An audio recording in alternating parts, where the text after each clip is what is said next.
Hey guys, I'm Shawnee, And I'm Maggie. We're with Method Real Estate Advisors. and we are going to dive deep today. Little real estate chat. Little Light chat. serious, little fun. Little something. Well, Yeah. we'll see how it goes. We're rolling with it. Well, so let's go. We're going to start off with the market. I think that's super important right now. Absolutely. You know, as an OG, right? I've seen this before. I've seen this type of market before, but I know for some of the agents that have been licensed since I would say 2020, Yeah. this is drastically different than what they're used to.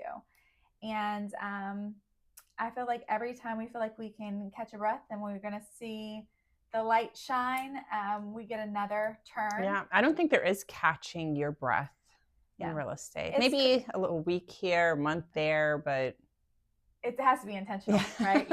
You have to schedule catching your breath in real estate, Yeah. especially if you're producing like you are, Miss Shawnee. Oh, and look at you. It I takes try. one to know one. Wow, that's the You beautiful thing know, about being here. It's like we're yeah. surrounded by people who are, actively in real estate and doing the things. And I think one of the most beautiful things about the culture at Method is that we can do things like this and sit down and talk and Yeah. brainstorm together. And I think that's really important right now more than ever is to sit down with Mm-hmm. agents, like-minded, Mm-hmm. and discuss our issues and our problems and solve them together because sometimes we just can't solve them by ourselves. Or just another perspective, For sure. just our the other day I was talking to a lender and we were talking about interest rates because that's a hot topic and has been for what, like 2 years now. And I was saying, their new construction, they're buying down rates, It's and crazy. so for You res recently had one. oh my gosh, yeah. So we were talking Yeah. about this new construction that we were looking for a home around 350 because he wanted to be at a certain place with his mortgage, and the interest rate that he was getting on the open market was, his mortgage was going to be about 3,500 at 350 because he's a VA, and so it's 100%, and so as we were looking at resales at that price range, it was kind of tough. And so we decided to drive by this new construction community. They bought his rate down to 4.99. And he was able to get a brand new home, 4 bedroom on a basement, great yard, actually looks out to a lake. And Wow. his mortgage is That's $2,500 a crazy. month. So by getting that lower interest rate, he cut his mortgage by about a thousand $1,000 dollars. and got 50 more thousand in So I think home. it's really getting creative.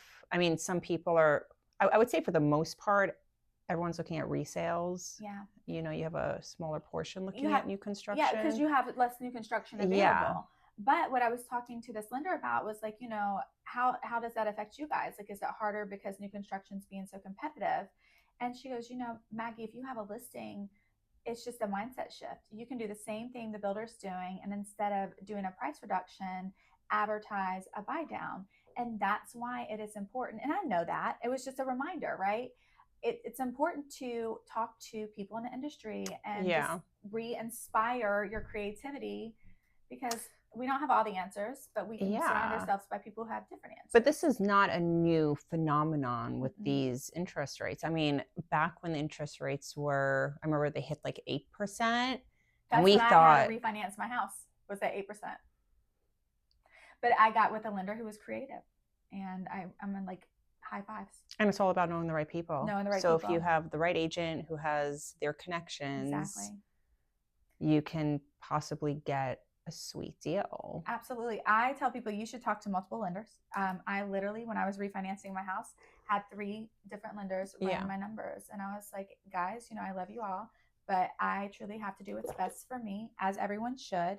And I'm going to go with who can work out the best deal. And Yeah. that's who I went with. And I still do business with all 3 lenders, but they all have different products and different incentives at different times.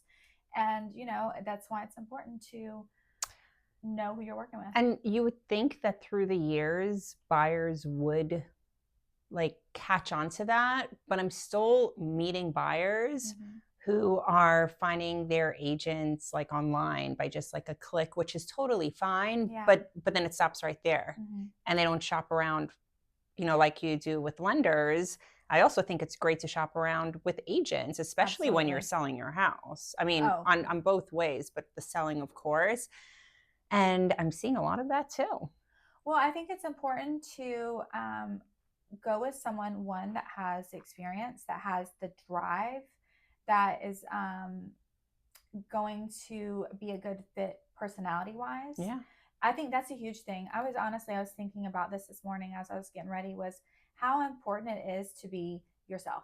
Just be your genuine, authentic self. And you're not for everybody, but your people are going to love and appreciate you. And you don't have to fight against upstream when the people that you work with trust you and appreciate how you do business. And I think that's another thing for newer agents, especially in the Atlanta market. Everyone wants to be, not everyone, a lot of agents coming in want to be like selling sunset, right? They want to be aligned with There's no million such dollar, thing. There's by no the such way. thing in reality. No, but and even the TV show is curated, right? Yeah. So I think a lot of times people have this persona of like what you need to be like as a realtor. And the reality is you need to be you. You need to be your authentic self. You need to be hardworking. You need to be creative. You need to be humble and be able to learn from people around you. Never sit in a room that you can't grow. No, 100%. And it's funny because when I started, I had that also, that like, I'm a real estate agent now. I'm going to wear a jacket Laser. and I'm Yeah. going to, be this little real estate. And obviously with experience and time that went with it, I started to dig, I think real estate is what helped me sort of like discover myself. Absolutely. Because I was like, no, this is not me. And you start to lean in. And I think by getting in touch with yourself helps you get in touch with the clients that you're working with. And you start to realize it's not about just selling houses, it's relationship building. It really is. People really miss that. It's not about selling houses. It's not about like the closing day pictures. It's not about, again, what you put on social media. It's about just really discovering yourself. Real estate is like 1,000 first dates. You have to really be secure, and if you're not, you're gonna have to get there. And that's why I tell people, like, be you, find your niche, like find what you're good at and be great at it. Don't try to be someone else. Be inspired by them. Like, you inspire me all the time. I really do. You inspire me. Oh, thank you. But that's why we're here. Exactly. But you want to be around people that we don't compete with each other. We collaborate. No. And that is, again, unique, I feel like, to the culture that we have cultivated here, is that it's check your ego at the door, because there's every person in here, whether they're a rookie or they're, like I say, an OG, there is something that everyone can learn from each other. It's real estate is this a combination and accumulation of different experiences. And my favorite saying of all time is, we rise by lifting others. So when I pour into someone, I'm pouring into myself at the same time. It's like, it's a really good feeling for me to make someone feel really good about themselves, genuinely speaking. And I'm like, okay, like, it feels good to make others feel it's really good. nice. So when you're in a brokerage where people are kind of tearing each other down, I don't know what that's like, but I'm sure it happens around. I can't imagine being a part of a culture like that. I wouldn't thrive in something like that. I couldn't do it because inherently real estate is very stressful. And I think that's what the general population doesn't understand. Our job is, find the house. It's contract to close. It's navigating personalities and emotions. And if you don't have a place that you can vent and you can learn how to navigate personalities, then you're not going to succeed, because you need a place that, I tell people all the time, like, you need a good network of realtors to talk to, because you can't go home and talk to your spouse about real estate that's not in real estate. I love when people get into real estate and they'll tell me, my husband asked me, did you sell a house today? And it's like, it just doesn't work that way. Or understanding, like, all my friends understand that at any given point we could be at dinner and I'm gonna have to get up and go hop on the phone. 100%. I have to talk somebody off the ledge. But that is, honestly, it's the most gratifying part, is like helping people through the process and being that buffer for them. But we too need a space that we can feel safe. And with us having that space, we are better out there on the field. Absolutely. So like, which comes back to the market, it's been a really, I mean, for me personally, it's been a crazy year so far. It's been really different to the other years. All the years had its own challenges. Absolutely. I'm not going to say it was easy and now it's hard, but it definitely has its own challenges, which I had to learn along the way as well. So having that support system, the foundation to help you get out there and deal with those challenges, I think is crucial for an agent. Like if you're alone out there and you don't have that support system, imagine. how are you going to be of service to your clients? Yeah, because you're out there, and again, your vibrations are low because you're lost. How are you to pour into someone? Yeah, like we have to be strong for them, and in order to be strong for them, we need to be solid within ourselves and not having a breakdown in the car, which I did not do. No, I'm joking. Well, we all have. Once we got the phone, you're like, you're always so positive, and you hang up the phone, and you're just like, why? And then you're like, okay, I got it. I got this. But yeah, it is definitely a tougher market, but I think it's an awesome market right now for buyers. Absolutely. There's so many opportunities. So many. And I find that a lot of the buyers are on the sidelines, as we have experienced in the past. So, you know, it's just education and for them to be secure. I get why buyers are a little nervous now, like with uncertainty around, you know, our local market is influenced by the market, you know, the world and things that are happening naturally. But I think people sometimes take that a little bit much too hard. Well, I feel like right now, the internet is a beautiful thing, and it's also it's constant chatter, right? There's constant noise, and everyone has an opinion, and it doesn't have to be correct, but yet it can be put out there like it's correct information. And the reality is that there's national news that you hear all the time, and it influences what people think about their local market. And we're in Atlanta. Atlanta is a different market than most other markets in the country. Yeah. And then we have micro markets that are even more competitive. Yeah. So you have to work with someone who really understands the market that you're in and is able to educate you on like, when is the best time to strike? When is there a good deal to be had? I think a lot of times people will hear, oh, you know, we're going into a seller's market. So they'll go in and make these crazy offers on a house that's day one on the market. And it's just like, that's not going to work. Like this isn't that house. Maybe at 30, 45 days, you can go in a little more aggressive. But it's just working with someone who truly understands your market and being open to those conversations. Because a lot of times we'll have people who are interested in real estate, but they've listened to a constant news feed and they think they have the correct information. But I have to remind people, this is how I support my family. This is what I eat, live, breathe, do every single day. Like it's my goal not to have you as a transaction, but to have you as a lifetime client. For sure. Let me lead you. Yeah. And that goes back to working with people who truly trust you. You have to build that trust. It's the relationship. I think a lot of agents go in and it's just transactional and they forget about the relationship building, or they skip over it. I don't know what it is. And things fall apart at some point because the foundation was just not there. And I also think one thing very important to note is especially now, setting super realistic expectations before whether it's a buyer or a seller, you're going in and whether they like to hear it or not, this is how it is. And sometimes people, you know, you and I both, that's our personality. We don't really sugarcoat. We'll let you know how it is. In a nice way. In a kind and loving way. But people who appreciate it. People who want to hear what they want to hear, they're probably going to go with a different agent. And that's okay. Totally. Because again, I'm not fighting upstream. I need you to understand that this is what I do. And I do not want to guide you wrong. But I'm going to, you know, we can discuss what you're wanting.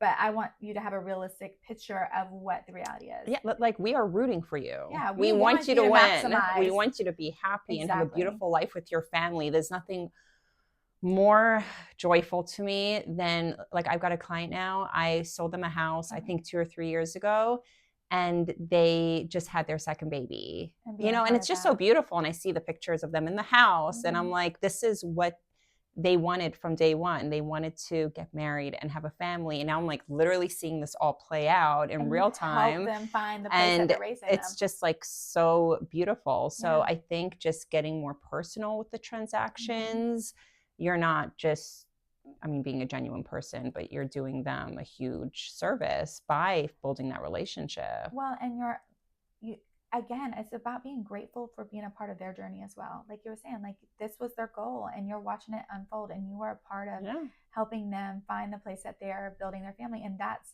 so beautiful. I wanted to circle back to agents and getting stuck on that luxury component. What people don't realize is owning a home is luxury. Like that is a luxury. I know this personally. Yeah. It's just, me too. Like, again, this is going through the process. I know recently you purchased. Yeah. And, it's eye-opening to all of the things that people go through and the emotions. I feel like it makes us better agents. I think you should refinance or purchase a home every, couple of years to give yourself a reminder of how it feels on the other side of it. But definitely, like, for me, one of my favorite transactions ever was a single mom that I was helping, and she came in as a rental. And I don't typically do rentals because, to be honest, finding rentals for clients is way harder than finding a house. It's a lot of work. It's a lot of work. Yeah. And then when you know what their mortgage would be versus the rent, it's just basically what she wanted to pay for rent. She had 3 children, single mom. No one in her family had ever owned a home. So she did not think of home ownership as attainable. So she was stuck on rentals. And, it's about honoring someone's process and not pushing them, but just simply 100%. guiding them. Yeah. So we went and looked at rentals, and they were not in neighborhoods that she wanted to raise her children or school districts that she desired for her children. And I was like, well, why don't you just talk to a lender? We'll still look at rentals, but that way, like when 12 months comes up, even if we have to find a rental that's not your preferred, we can set you up for success in 12 months. Because again, we're not, as agents, we're not looking at like 30, 60, 90 days. When you do that, you're going to burn out, and this isn't going to be for you. 100%. It's lifetime relationships, right? So I told her to speak to a couple lenders. I was like, I'm going to give you a couple of them, talk to all of them, see who you mesh with, see who can help you, and see who's willing to work with you to get you where you need to be. And we're going to keep looking for a rental, but I want you to work on this as well. At least try. And she got pre-approved. Yeah. And we found her the most beautiful 3-story brick townhouse in the school district that her kids desired. And her mortgage was less than her rent. Amazing. And she's able to build equity, and her children. There's generational wealth now. Yeah. And her children were a part of the process. We made sure they were very engaged and educated them as we went along. We had them at inspections. So they can grow up.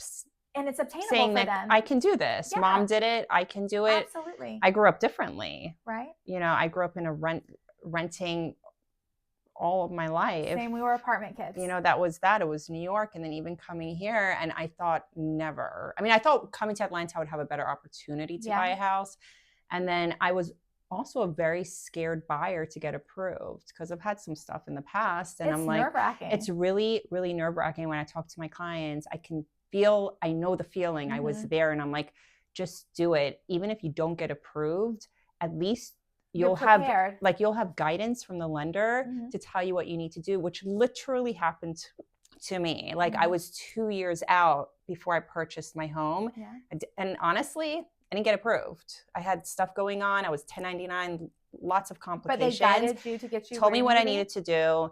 I put in the work and I bought a house. So when I share that with my clients who come from renting, I'm like, I've been there. And, people look at you, they judge you. They think that you live in this big, huge, beautiful mansion, whatever it is. And it's just like so far from the truth. We're normal people. But also it's good. Again, it's good to go through these experiences because what I realized when I was going to refinance my home, because I had to refinance because I got divorced, right? So it was not an ideal time. I knew the interest rate I was leaving was way better than the one I was getting.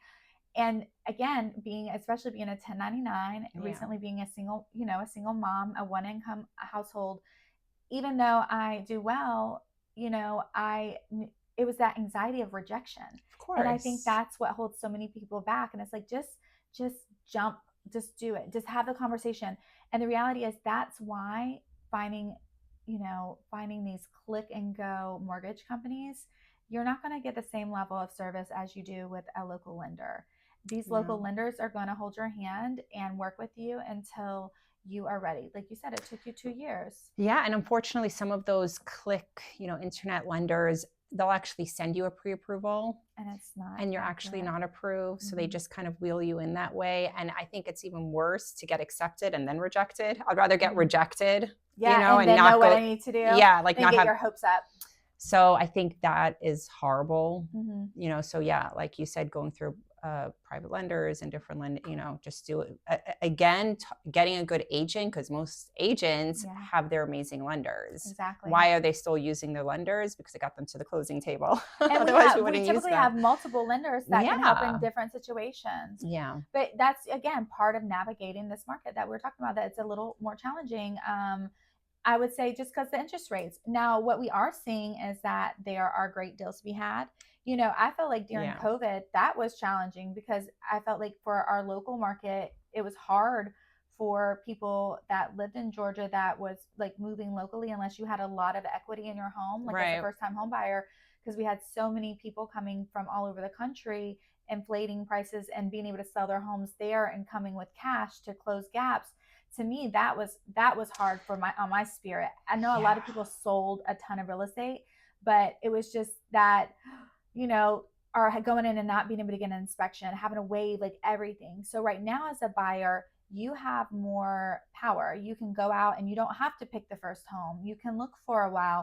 Again, we are on your timeline. You're not on ours, and you shouldn't work with an agent that makes you feel pressured to jump right now. Not at all. But we do know when is a good time to buy. I mean, I bought in a market, this was last year, there was like this little spot that was, I knew this was the time. I got approved, and I was just waiting for that perfect moment because I was coming out of like the summer. So I wanted to just wait just a little bit. See, I like to buy houses like in the winter. But again, it's always a great time is that as a buyer, that after summer, beginning a winter market. Yeah. Because there's typically a little less inventory, but it tends to sit a little bit more and more negotiation room. And you can get potentially lots of concessions, which can cover all your closing costs or buy down the rate. There's just so much. And then you're a homeowner and you can work. Like, that's what I tell my buyers. I'm like, you'll work on these things slowly.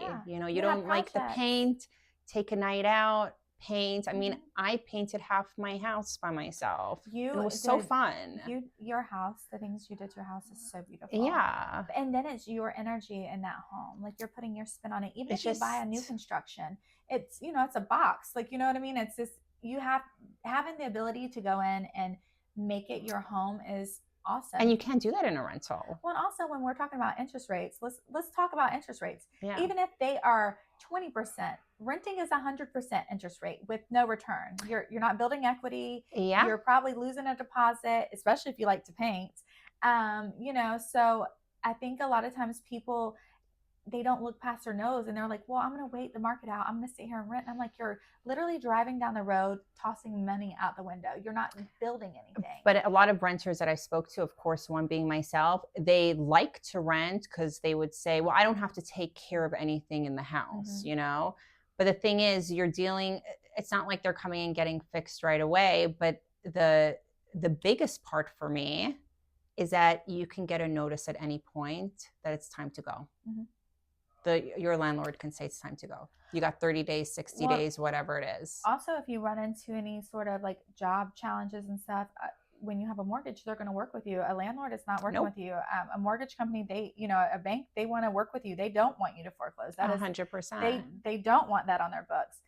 And also, like, you can get home warranties, which is like a home warranty is essentially like having a maintenance man. It's like you pay in, you can negotiate that into your contract, and you can maintain it after, normally they're 1 year. Some of them are like 18 months. Yeah. But you can renew it and you pay a small premium. And then, if something big happens, you're covered. Because a lot of times people don't realize, yes, you have homeowners insurance in case like a natural disaster happens or, something catastrophic. What if something happens. Like with the dishwasher or this, and you don't have $500 to just go replace. Just get you a home warranty. Yeah. I mean, there's just so many benefits, and we hear it all the time. Don't rent, buy. And I feel like that also comes off so gimmicky. And it's if people understand really what we're trying to say. Like, we're Mhm. trying to just get you into a place where you can settle, and that is your home, and no one's kicking you out. And you're And building equity. it's just such a good feeling. It really It's is. such a good feeling to own a home.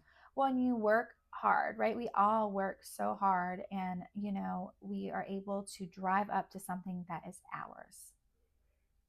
And eventually you can pay it off, and it can be, you won't have a mortgage anymore. You can never 100%. pay off a rental.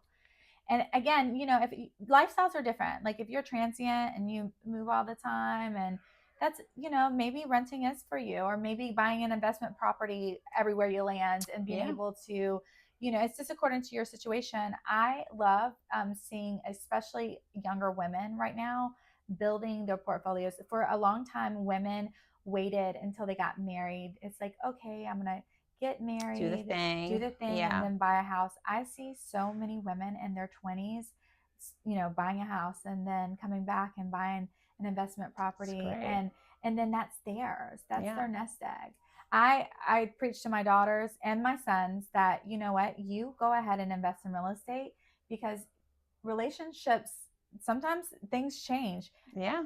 Your property and your investments, That's always those are yours, 100%. and I think that's important to preach that, instead of to our daughters preaching, okay, you need to focus on, getting married and being, Yeah. and again, that is a great focus, but I'm focusing on like security. And so that person 100%. who you marry, that you're there because you choose to be there, not because you're stuck. I think that is, and also, women, it's only been in the last 35, 40 years that women could get a mortgage on their own. It's crazy. So seeing women in their 20s building their real estate just going for it. I love it. It's especially, of course, the single ladies out there, but the single moms out there.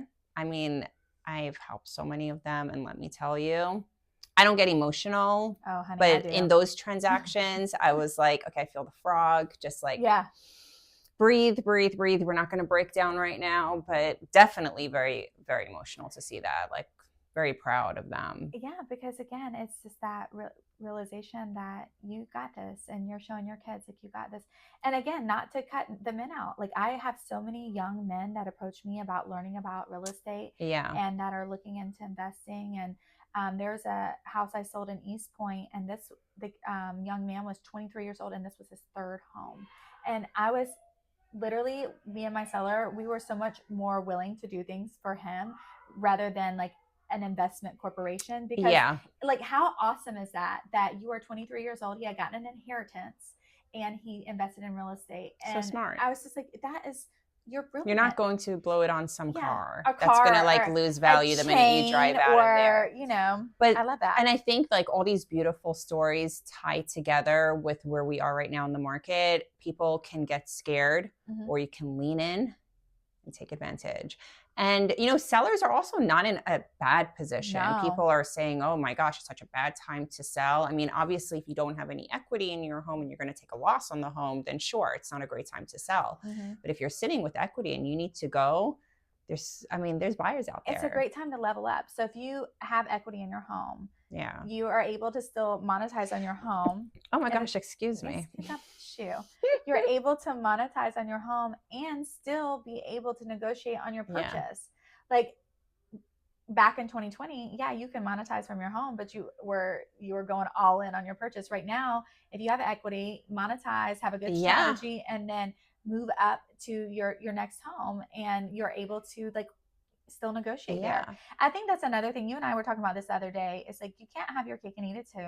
So when you're doing a double-sided transaction, especially when you're doing a home contingency, which is something that we haven't seen in years, but we're seeing it a lot now. We're seeing it a lot now. But it's about, again, working with honest agents and being able to understand the big picture. Yeah. Like sometimes people get a little short-sighted. So we're here to be like, okay, like let's look past our nose and see, okay, we got to get here, but we're going to get here. Yeah.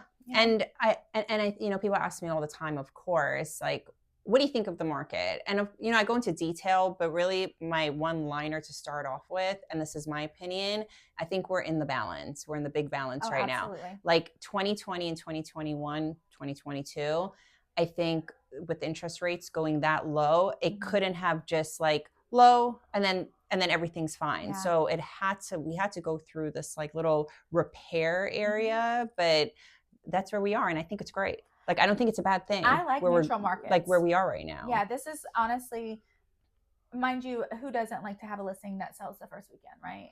But on the other side of that those buyers, you know, it's hard for them. So I like having a nice neutral market because everyone walks away feeling like they win. And no one, you know, feels like they got taken or they, you know, they didn't have enough time to make a choice. You know what I mean? Like, I think this is a great market to be in. I mean, I remember back in 2021 or somewhere around that area, I had called an agent. I showed a house and I called the agent to like build rapport. And I'm like, hey, it's Shani. My client's interested. You know, what do you guys need? You know, you start off with what terms and all of that. She's like, she goes, honey, if you're not submitting an offer over $100,000, don't even bother. And, you know, people can complain about the market right now, but let me tell you, it was not enjoyable back then. I mean, you know, in that sense. So I had a listing that I had literally, I think the lowest above list price was $90K. And we had something like 37 offers. And then some of them were they were the exact same offer over and over again. So how do you choose? You know? And so those buyers, like literally I got a rent back for, I think 5 months for free. And again, as a buyer, you're paying that mortgage on that house. So it's just, again, this is a great market for buyers. It's a great market for sellers if you have an agent that is being honest with you.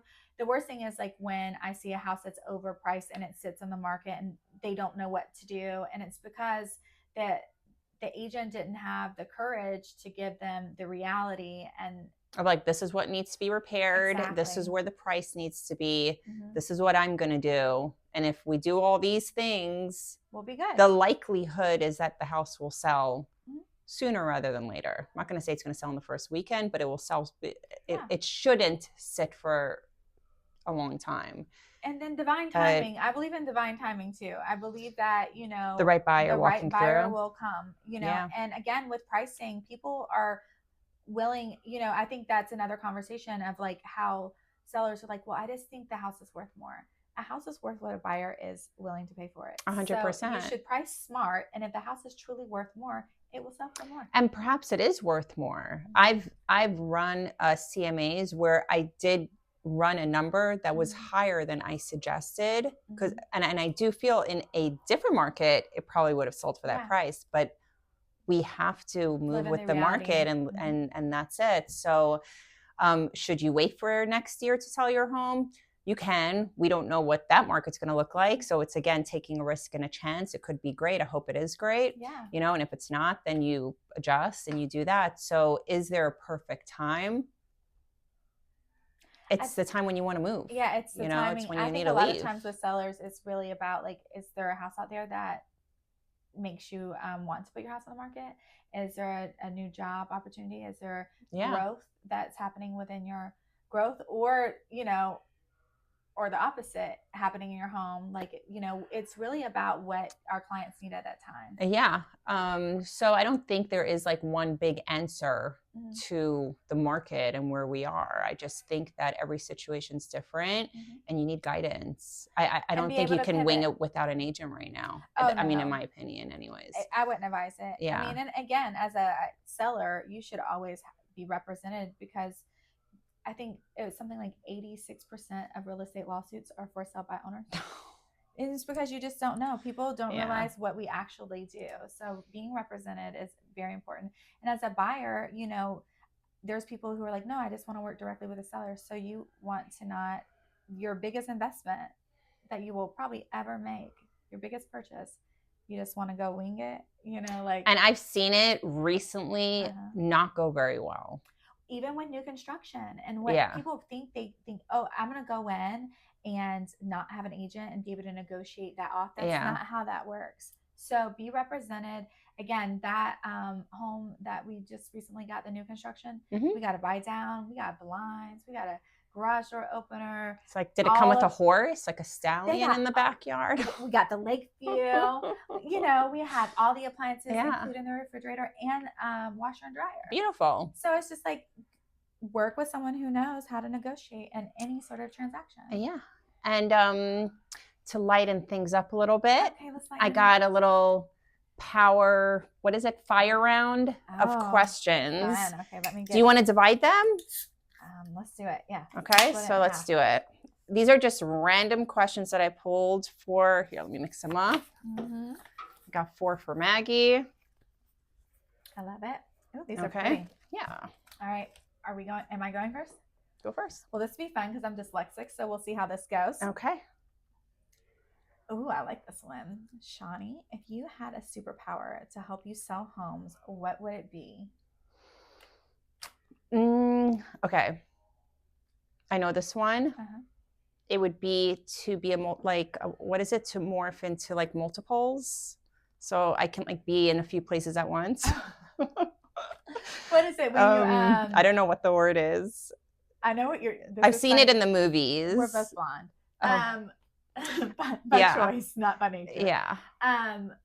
It's like being osmosis, but it's like, yeah, I know what you're talking about. I can pick up my daughter, and at the same time I'm showing a house, and at the same time I'm cleaning the house and staging it. That would be awesome. That would be able to divide yourself into multiple. What would be yours? I'm curious. Oh, to have a crystal ball, because everyone already assumes that I do. So if I could give you all the answers to have a crystal ball, that's what my superpower. So would you want to look into the future? If it helped me sell their house, absolutely. I can be like. But do you think that's cheating?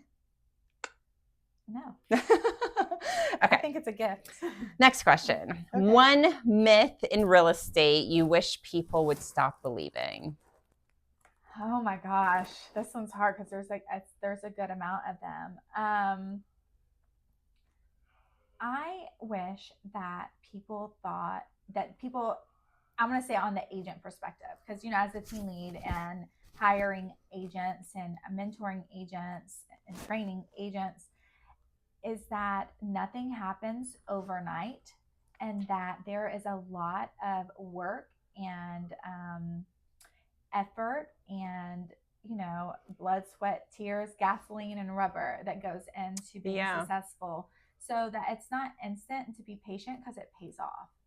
So you think the myth is that get into real estate and you're like an overnight success? Exactly. Like I was saying, like the selling sunset. I think people think they're going to get the real estate license because, again, the perception, especially in social media and on TV, is that it, you just get your license and you just go tour these luxury homes, and it's, or like Property Brothers, you look at 3 homes. And all of a sudden there's like a Corvette in the driveway. You're like, there's my car. Yeah, no, it's just, I think that time takes time, and to be patient with yourself. And, just understand, just like with everything else, this is a journey, and just embrace every aspect of the journey. Yeah. What about you? I mean, that's definitely one of them, is that success comes with a lot of hard work. But myth in real estate, I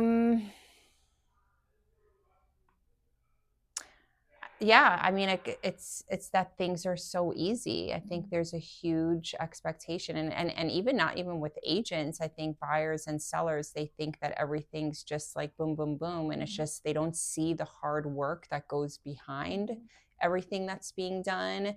And like I'll come home every day and I like cut myself off from work when I get home. Of course I take work calls, but when I'm home, I'm present.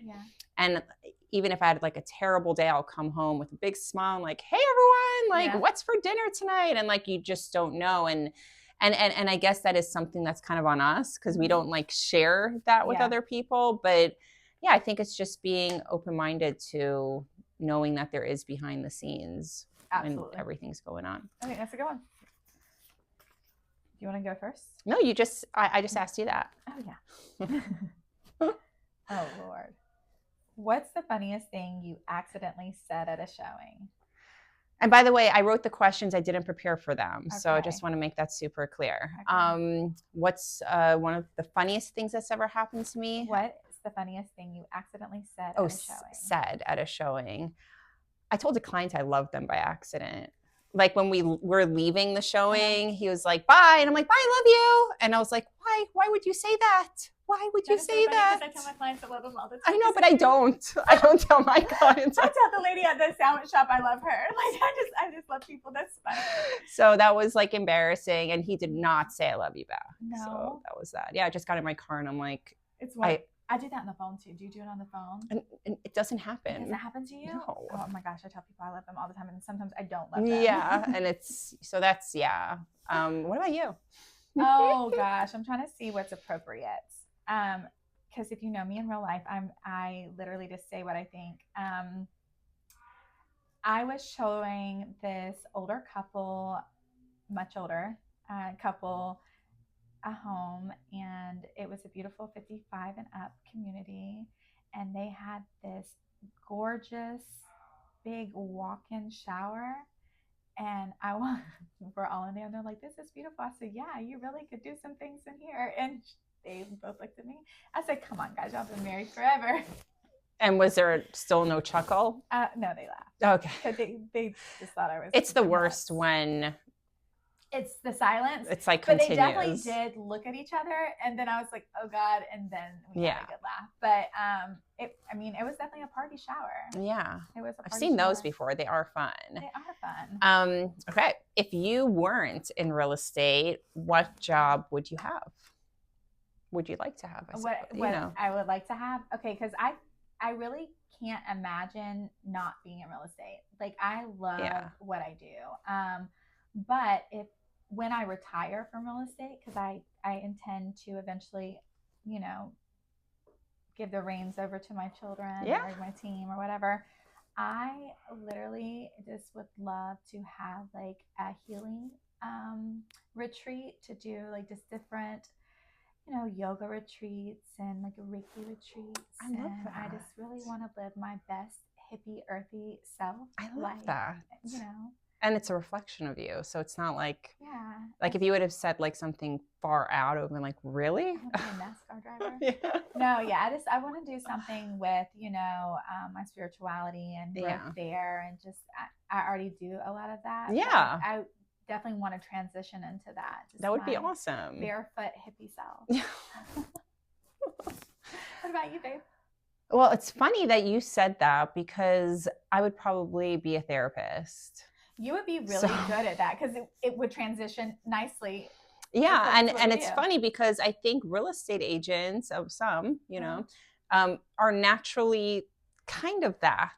Oh, like absolutely. You're the healer with your clients. Yeah. We're all sort of that, but that's definitely something I would, because I love, like, not that I love people with issues, but I love to help people who are experiencing problems. You're a problem solver, Bunny.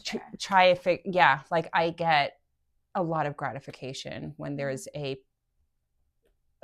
solution to the problem. I think you would be amazing at that.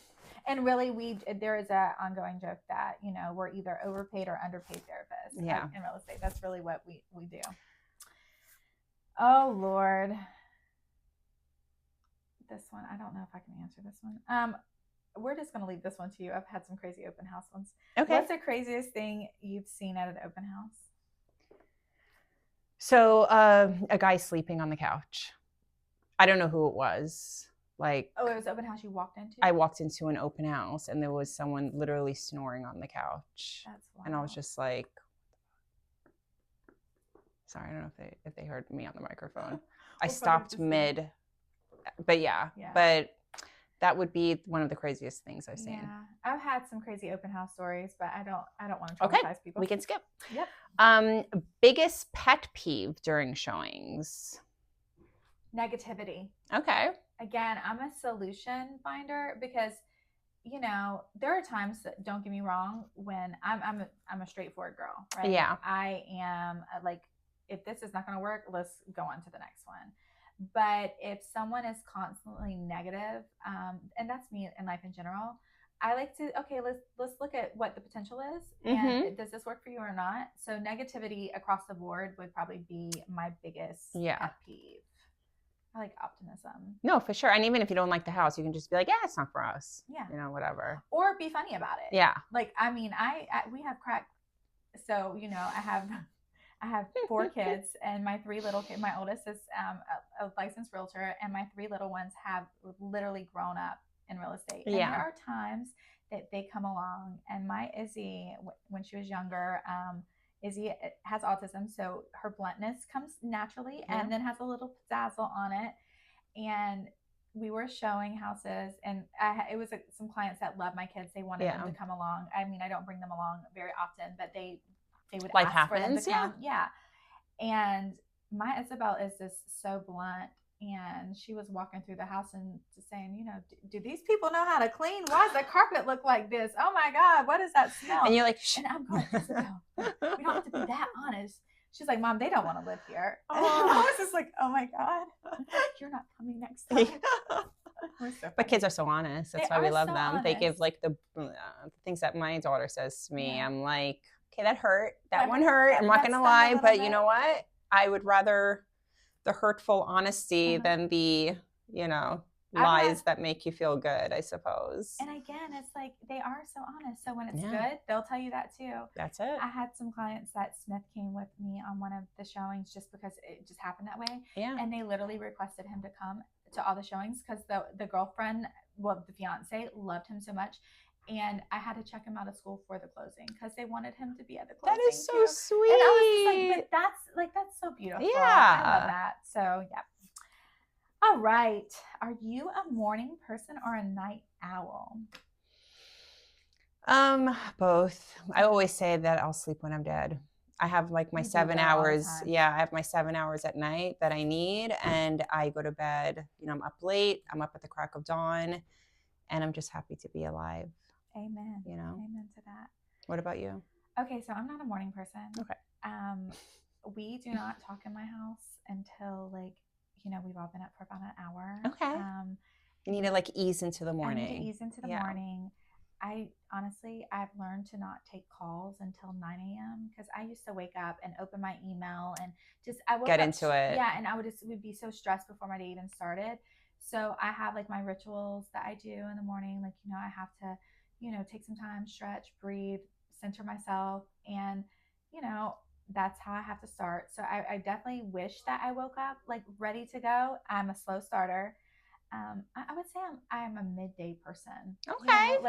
And that's hard for some people because some people crash midday. No, I love midday, and then I'm up all night too. Yeah. So, but I feel like that's the time I get to myself. Because all day long is for everybody else. So like from like 10 p.m. to 1 a.m. That's my time that I'm like being able to be creative. But you're having a slow morning, which is fine. Well, makes up for that late night. So do you have any more questions? I do have one more. Okay. No, I do not. Oh, you don't? No, do you? So I've got one more here, which I think is actually a really nice one to end off with, and I didn't even plan it this way. What's one thing about your real estate style that sets you apart and makes you Maggie, the amazing agent that you are? I love this question. I think that the way I approach real estate is the way that I approach life. I am so grateful for the connections that I have in life. I really have learned to focus on gratitude and just understanding that life is just a journey and that there's people and experiences along the way, and just to roll with it and try to learn and grow from every situation, every person. And that's really how I approach real estate. I bring who I am, into that. I literally love the fact that I'm going to just be me. It doesn't matter if you're a very buttoned up engineer, if you're a preacher, if you are a wild child, you're getting the same version of me. So I love that I can just be my genuine, authentic self, and I bring that, and people like relate to that. They trust that, because I think people sense when you're trying to be something you're not. So I'm just my silly, kooky self. I love to be able to be creative with it. Yeah. I don't take myself or things too seriously. And you have a very calm presence. I feel that your clients probably really love about you. They do. And again, like I feel like I'm really and I'm not great about patting myself on the back, but one of the skills I have is being able to get people in tough situations, get people through things, and understand like it's just it's all okay. It's gonna be okay. And hopefully like they learn not just about real estate, but just, about being positive and optimistic from Yeah. it. Like I really, more so than their home, like I want to impact people that way, to know that like we Yeah. co-create and that we're not victims of life, and these are the circumstances we're given, and like let's just make the most of it. Like let's just 100%. Like work hard and today, do you good. can make it, like you can change the whole course of your life today if you really Exactly. wanted to. And that's one thing that I love also when you said, like, it's going to be okay. Hmm. They say at the end, it's always going to be okay. Hmm. And if it's not okay, it's not the end. No. So that's really what it is. That's Yeah. literally like what we do. It's all we do all day long. And again, you just gentle reminders. Yeah. Like, this is just a chapter. Like let's get through this chapter That's and it. make it a great chapter. And if things are rocky regarding buying or selling, like it's just a phase. It's just a phase. You're going to get past it. And who better to have you by your side during the rocky road than us? Let me hold your hand. Let's get yeah. through this, baby. So, but yeah, I think this was really Well, no, awesome. I want your answer. What was the question again? What makes me, what's my style? Yeah. Everything I am is because of the experiences that I've had. So that definitely, no one, I don't think, has had the same life experiences as me. So I really take all those experiences and I lean into everything that I've been through, which really helps me with my clients. Like clients will sometimes be hesitant to share certain private things about their life that need to come out, in connection to the transaction. And I'm like, there's nothing that you can tell me that I either A, haven't gone through or know someone that did go through it. Like this is zero judgment, because people will look at you and it's a natural human thing to do, is to look at someone and judge them based on the outside. Our brains are designed that way. We are processing the physical and then we get into, beyond that. So I think I break the ice with my clients, like in the first 10 seconds. Yeah. I make sure like we're not going to get weird here. No. This is who I am. And I think that's what sets me apart, is just my life. Well, and I think also it's your honesty, your integrity, and how hard you work. You are such a hard worker, and it doesn't matter how much you have going on, you will always go above and beyond. And I respect and admire that so much about you. Well, I admire you. I think you're amazing. Well, I complain sometimes. I'm like, because I have one child, and not that I complain, but life can get a little crazy. Yeah. And then, you got all the kids and showing house, and same. I don't even know what to say, but I think you're incredible. Well, I receive that. And I'm glad that we are on each other's path and in each other's journey, and because we are all growing and evolving, right? And I'm just grateful that the circle that I have around me is beautiful and high vibrational and inspires me. And so I'm grateful. There you go. My love. Well, I love you. I love you. And thank you all for listening into what we have to say. Yeah, a little TED Talk. It was good. We'll have to do this again. Bye guys.